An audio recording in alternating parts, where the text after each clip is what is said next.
Welcome back into the All Things Mizzou podcast. Now that we have some time in the off season, time to take a look back at what's going on with this Mizzou football team, where they are at, and where they are headed. And one part of that is this assistant coaching staff. So we want to take a quick look at all of the assistant coaches on the staff. Well, not all, but all the position coaches, all the coordinators, to take a look at the job they've done with recruiting, both out of high school and with the transfer portal, and then with development as well. So excited to take a look at all of these coaches, because as I was going down the coaching staff, I was realizing, like, man, they have, all things considered, have a pretty good track record for assistant coaches at the moment with how they've developed guys here at Mizzou. And that's really obviously the thing that at least the marketing for Eli Drinkwitz has been built on, of the in-house development, and now that's turning into recruiting out of the transfer portal, and all these guys have been pretty successful with that. And so the obvious caveat to all of this is just the fact that there's only so much we can tell from the outside about assistant coaches, so we're not going to go on here and say all of the offensive credit goes to Kirby Moore, or all of the blame for special teams goes on Eric Link. But just taking a look again at those three areas that we mentioned, to kind of analyze where the staff is at. So Michael, any thoughts before we get into this here? Well, first off, happy summer to you, Joey, and everyone out there. I'm sure everyone's excited about that, but I'm excited to kind of go into the recruiting aspect of things. I think that's going to be really interesting, both in the transfer portal and in high school as well. I think we've seen a lot of these positional coaches do really good things recruiting into positions. There's a few in specific that I'm excited to talk about, and it's hard to really say anything bad. And I think they've been so consistent with the development and things like that it makes losing one of those guys so important. Like Al Davis, I mean, that's a really unfortunate loss, especially at this point in the offseason. But that stuff makes a difference when you lose, one piece of the puzzle. So it'll be interesting to look into that. But I'm really excited to get into the, some of the recruiting side of stuff in the transfer portal and the high school guys as well. Yeah, Al Davis resigning is kind of what inspired us to do this episode, because especially you look at just hours after Al Davis announced his resignation, you have Anthony Kennedy, the 2026 defensive lineman, decommitting from Missouri and bringing Missouri down to one commit for the class 2026. So I think that just goes to show how important these individual connections are to recruiting. And Al Davis, obviously, if we included him in this, so much to talk about there with the job he's done developing his guys. But let's start. We're going to divide this up into two episodes. We'll have offense in this episode, and then we'll have defense and special teams coordinator Eric Link in the next episode later this week. But starting off with offense, with the head guy in charge, Kirby Moore, entering year 3 with this Missouri offense. I think overall, just looking at the performance his unit has had over these past 2 seasons, it's hard to know exactly what to make of where this group is, where the offense is headed, and especially with all the new faces they have on there, and also, just to evaluate Kirby Moore as a playmaker, especially considering the drop off from 2023 to 2024. I mean, just it's evident in the stats, going from 435 yards per game and 32.5 points per game to 389.5 yards and 28.9 points. Obviously, there's a whole host of other circumstances playing into that. I'm still so far removed from that 2024 season. I'm still confused on what happened with this Missouri offense, what happened with Brady Cook, to lead to such a downfall. I think overall, as a playmaker, I think the one thing you can really look at and say that he's excelled in is the areas where he said he would be the focuses of his offense. One of those being the deep passing game, although that, again, was a big part of the downfall from 2023 to 2024, but really successful in 2023. And I think we'll see it have jumped back up to that in 2025. The other thing, too, of being a blend of this system from Kirby Moore and blending that with what Eli Drinkwitz was already running, that was a big point of emphasis for them. When Kirby Moore was hired, you still have the same wide zone running, and I think that's meshed really well with what Kirby has brought to the passing game. So overall, I would say obviously, I mean, Kirby Moore is getting head coaching calls. He's gotten them the past 2 years. So overall, I don't think Eli Drinkwitz is ever going to regret this decision to, at the very least, hire an offensive coordinator and take those play calling duties away from him. But overall, I would say he's made a good hire with Kirby Moore so far. Um, any thoughts there? And then what do you make of Kirby Moore's recruiting? I know it's a little bit more difficult for a whole offense, but he is also the quarterback coach. Michael, what do you think there? Yeah, I mean, I don't have anything bad to say about him. I think it's kind of confusing what happened. It's been kind of hard to evaluate the offense, and I really think this year, this coming season, is going to be probably the biggest tell of how good of an assistant coach he is. Because I mean, I don't know if this is a bad thing or a good thing, but I think some of the players on the offense over the last couple of years were pretty safe, right? Kind of low risk players like Brady Cook, for example, not going to make that many mistakes, but sometimes the big play value isn't always there, especially this last year. And I'm with you too. I'm done questioning or evaluating or even trying to point fingers as to what happened this last year. So, that's in the past. But yeah, I don't really have anything bad to say about him. I think he's a creative play caller, and I agree with what you said too. That I think his ideas behind the passing game really mesh well with the wide zone running scheme, which has obviously always been successful and probably will be successful as long as Eli Drinkwitz is the head coach and Missouri continues to bring in high level running backs. And then the recruiting, again, I don't really have any complaints across the board for what the staff has done recruiting wise over the last couple of years, and the same thing goes with Kirby Moore. I mean, he hasn't had to worry a ton about the quarterback position recruiting wise because he's had Brady Cook, but obviously Matt Zollers is a high profile name. Aiden Glover, I don't really know what he's doing right now. He's kind of floating around in the transfer portal abyss, but he was still, a high 3-star, low 4-star recruit, depending on where you're looking. And he obviously didn't get his chance, but, still a quality player. Sam Horn was another 4-star guy. So, I mean, hasn't had any issues out of high school with those guys in the transfer portal as well. I mean, Bo Pabula is a pretty highly touted, respected name, so no complaints. Drew Pine, you could say what you want about Drew Pine or Jake Garcia. They did their time. um, yeah, I'll leave that at that. So no real complaints. And then the offense in general. I mean, there's been no shortage of talent at any of the positions.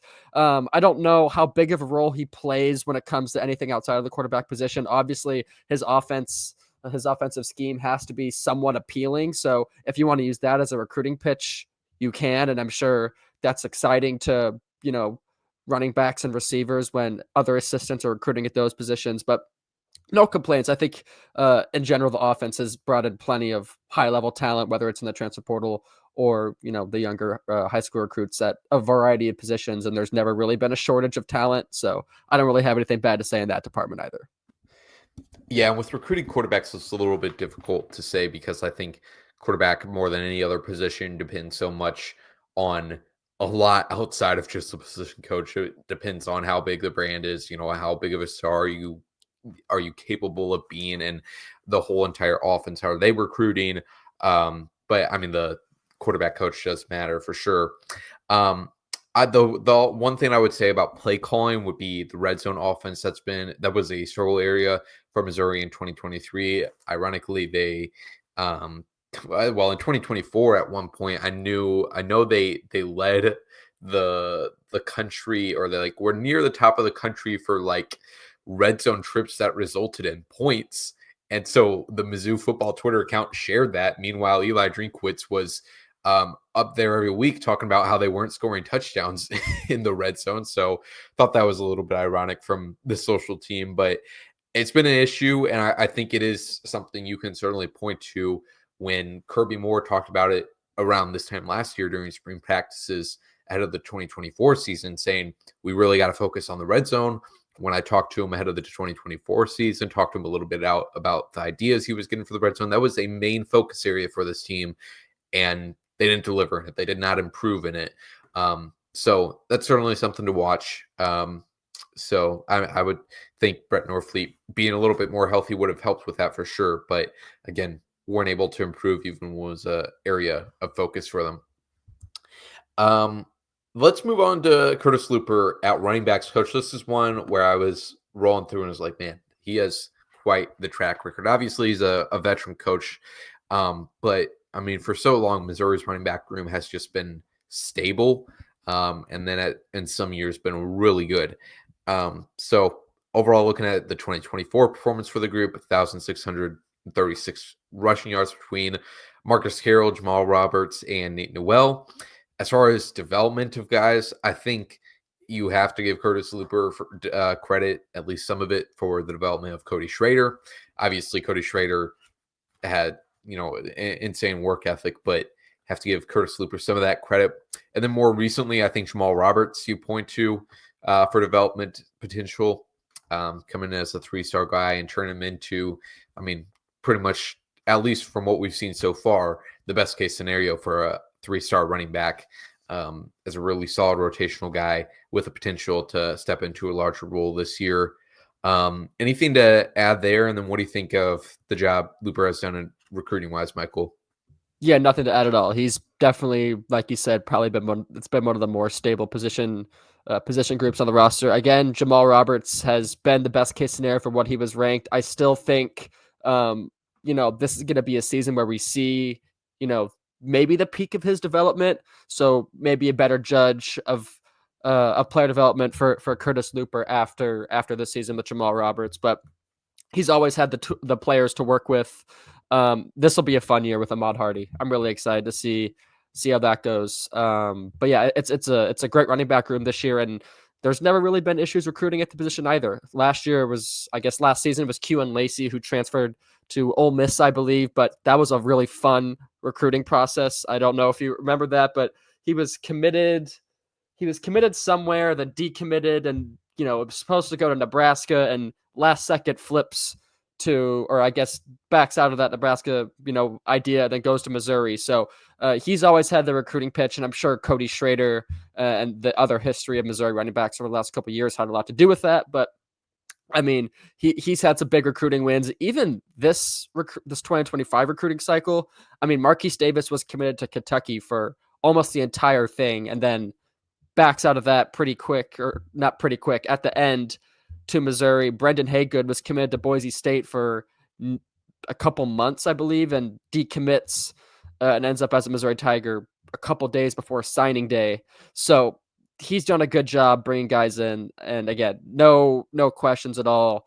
2026 class is looking a little bit, dicey when it comes to that position, but he is one of the coaches on the staff that I would trust to bring in a talented player, regardless of the star. It doesn't need to be a 4 or 5-star guy. If he brings in a 3-star guy, you have to trust that, he knows what he's getting in that player, and he'll be able to develop it. And I think the youth in the room right now makes a difference there as well. So no doubts with him. I think the track record of success individually with some of these running backs in the past helps with the recruiting process, but I also think that he's been able to make sure that these guys have been successful. Absolutely. And then on to wide receivers coach Jacob Peeler. He's worked with some high profile guys, AJ Brown, DK Metcalf at Ole Miss as well. And then Luther Burden just added to his resume now as a second round NFL draft pick. He wasn't the wide receivers coach when Luther Burden committed to Missouri, but he was the wide receivers coach all throughout Burden's career once he actually arrived there. And so I think, again, it's hard to say. Luther Burden has always had some incredible talent, but I do think you have to give Jacob Peeler a little bit of credit for the maturity that Luther Burden, the maturity growth he made. And then also just as a route runner, I think he's refined that over the past few years and become a much more well-rounded wide receiver during his time at Missouri. Development-wise, I think we'll really see the test of that in this upcoming season if Joshua Manning, Marquise Johnson, and Daniel Blood can all perform to the level we think we can. And recruiting-wise has done really well over this past season. What do you have to add there, Michael? Oh, I wanted to add too. You stole the words right out of my mouth. Like seeing how good Marquise Johnson, Joshua Manning, and Daniel Blood, especially Johnson and Manning this season, is going to be a testament to how good of a developmental guy he is. I mean, we've been saying that these are high potential players since they've been here and since they've seen the field, especially with Marquise Johnson. He didn't, exactly take a leap last year. He was still impactful, and maybe some of that was injuries or whatnot, but he didn't take really a big jump. So it's going to be a big season for those guys to see how Jacob Peeler's done with them. But yeah, I mean, 3 4-star wide receivers in this last 2025 class with Donovan Olugbodi, Demarion Fulks, who I think many people forget about. By the way, even I kind of forget about him. He was a sneaky one, kind of with Brendan Haygood, Marquise Davis at the end of the class, where he decommits, or I guess flips from Pittsburgh. It wasn't early enrollee either, so people might be forgetting about him. But Sean Terry as well. At the class before that, it's James Madison and Courtney Crutchfield who transferred out, but still, those are 2 4-star guys. It's again never been an issue recruiting at that position, and I think when you're in the SEC and you have a high-powered offense and a notoriously high-powered offense, it's easier to recruit at the skill positions, just naturally, because wide receivers want to go make big plays in the SEC or want to get big runs in the SEC. So I think that's helpful in the recruiting process. But Jacob Peeler is one of the guys that I had on my mind. When I mentioned right at the beginning that there was a couple assistants that I was really excited to talk about, because I think you could make the argument that he's the best recruiter on this coaching staff with how consistently he's been able to bring in 4-star talent. I talked to 4-star 2026 wide receiver Mason James a couple months back, and he raved about him. I've talked to a couple other guys that have just had nothing but positive things to say about Jacob Peeler.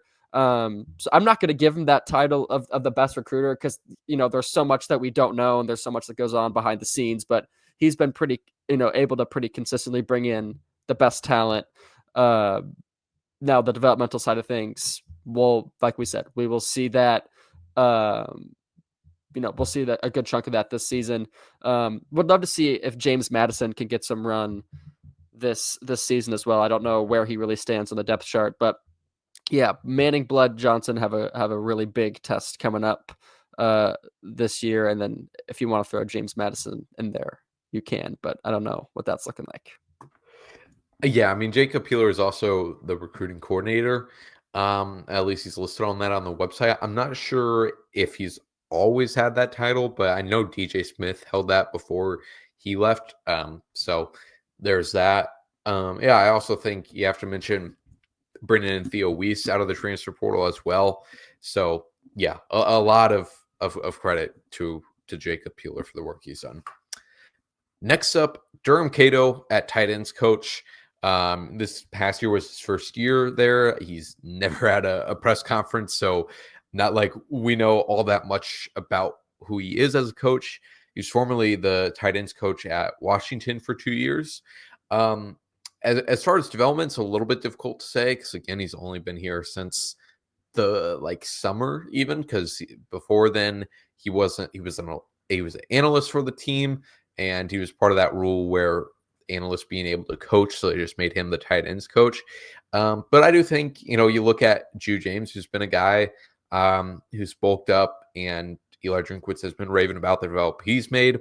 Jordan Harris as well, I thought made some good strides for this 2024 season. And then recruiting, again, a little bit difficult to say.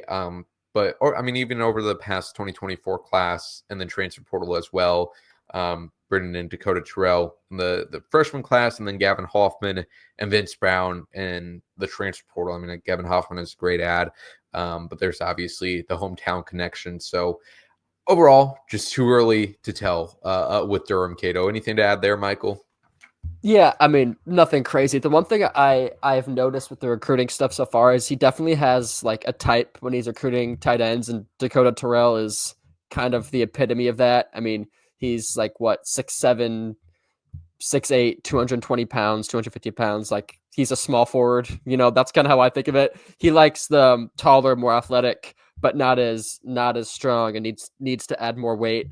So that's the case with his 2026 guys too. A lot of 6'6", 200-pound guys. So that's the only thing I've really noticed so far. But yeah, I mean, it's too early to tell. Hoffman and Vince Brown are good ads. We'll see. I guess we'll see how it goes this year. But that's all I have to say. It will be interesting to see who he adds in his 2026 class, because there are, I think, 4 or 5 tight ends that are slated to take official visits over the summer, which is quite a lot for, assuming they're only going to take one guy in the class. So that's interesting. We'll keep an eye on that, but yeah, it's too early to tell. Yeah, the other thing I would say to watch is just Brett Norfleet's development. I think he can be a day 2 NFL draft pick after the season if he can recover from that shoulder injury and have a good year. And then finally on the offensive line, Brandon Jones, this was the guy going back through it in all 3 areas where it's like, man, he deserves some credit from some Mizzou fans. I mean, in 2022, this group, the offensive line was pitiful for Missouri. I just remember watching that team, and I think the game against Kansas State where Brady Cook gets mauled and ends up having that injury that really screws him up for the rest of the season. It's a good example of just how bad that offensive line was. They allowed 102 pressures in 2022. That dropped down to 85 in 2023. They were a candidate for the Joe Moore Award for the best offensive line in college football. 2024, 94 pressures, maybe a little bit of drop off, you could say. But overall, the past 2 years, big improvement for this group, and I think you have to give him some credit for Armand Mimbu. He starts coaching Armand when he's a sophomore, and then even over the past few months with how much Armand rose up draft boards, and really the last half of the 2024 season, I don't think Armand Mimbu was a top 15, maybe not even a first round pick without the last half of the SEC season that he had in 2024. And then I'll also have the chance to produce another NFL draft pick in Connor Tolson. He had 2 this year with Mimbu and Marcus Bryant. Recruiting wise, I think you can see his Texas connections helping him out. He was at Houston not too long ago. So what do you have to say there, Michael? Yeah, I didn't want to give Jacob Peeler the best recruiter on the team award because I think Brandon Jones would also be in contention for that. I hope people don't take Missouri not getting Jackson Cantwell as a slide against Brandon Jones, because one, when you're recruiting a guy of that high profile, that's a group effort. I'm sure Eli Drinkwitz was involved in that a lot, but there's a lot more that went into Jackson Cantwell not going to Missouri than just recruiting from the coaches. But he's done a great job. A lot more. Yes. Yes. Yeah. Understatement. But he's done a great job of bringing in talent. Again, it seems to be a common theme. Jack Lang and Henry Fanuku, Keaton Jones a couple classes ago as well. So there's plenty of talent coming in there. I'm excited to see what he does with Caden Green on the development side of things. I think that'll probably be the biggest tell of development that we've seen with him so far. Maybe if Javen Richardson gets some run at left tackle or is the starter there, that will be another good one. But yeah, he's done a good job of bringing in those guys. Plenty of talented 2026 official visitors coming in outside of Jackson Cantwell, which I think is impressive that he still managed to, kind of round out a solid group of guys, even after missing on, the number one guy, which is unfortunate, but there are plenty of guys out there. So Evan Goodwin's one that I got to talk to and couldn't have, been more emphatic about his relationship with Brandon Jones. He's a 4-star from Arkansas and others as well. So I think he seems to be a really, really good relationship builder, which seems to be important. He's always a fun, press conference interview guy when we get him once or twice a year. So good recruiter, good relationship builder. I would not hesitate to give him the star next to his name for the top recruiter, but we're going to share the wealth there. Hey, he and Evan Goodwin were playing ping pong the other day on a house visit. So yeah, that's one way to do it. I wonder if he let him win. That's a good question. I'll ask him next. Well, he's not supposed to know about recruits when we talk to him, but I'll see what his ping pong skills are like. I can ask Evan too and see what he says. Yeah. That'd be important information for our review on him. But yeah, I mean, development he's had with the guys, and then recruiting has overall been really sound. And like I said, with the Texas connections, I think it's becoming more important than ever. I mean, obviously, for coaches to maintain relationships with players. When they enter, or just when they're committed out of high school, that's not the end of your relationship with them. Obviously, they can't be texting them when they're on other teams, so I don't really know what that looks like. But just being able to, like, when a guy enters the portal, they have that established connection with you, and we've seen that with Marcus Bryant. I believe he was offered by Brandon Jones out of high school. He originally went to SMU, and then also Jalen Early, the Florida State transfer who recently committed to Missouri. He was offered by Brandon Jones out of high school at Houston.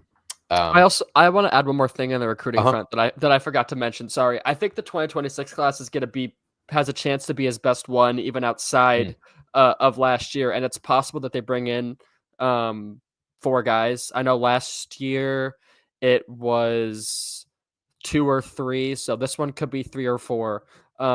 All of which should be higher profile names. So not to cut you off, sorry about that, but there's going to be a good chunk of potentially high profile names, and it's been a thing where when one guy comes off the board, pretty quickly another guy is lined up, or there's already interest, which I think is important as well. He's not afraid to bounce around and establish new connections very fast.